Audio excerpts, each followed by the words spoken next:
ఆవాలు, అవి నాటు ఆవాలు అంటారు, లేకపోతే చిన్న ఆవాలు అంటారు. దానికి పాత బెల్లం, ఇప్పుడు వస్తున్న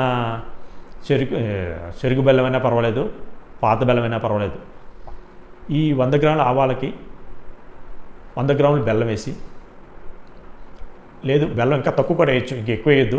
100 గ్రాముల ఆవాలకి 100 గ్రాముల బెల్లం వేయచ్చు, లేదా 50 గ్రాముల బెల్లం వేయచ్చు. వేసి శుభ్రంగా మిక్సీలో వేసి తిప్పండి. తిప్పిన తర్వాత ఉండలు చేయండి, లేదా రోట్లో వేసైనా సరే కుమ్మచ్చు.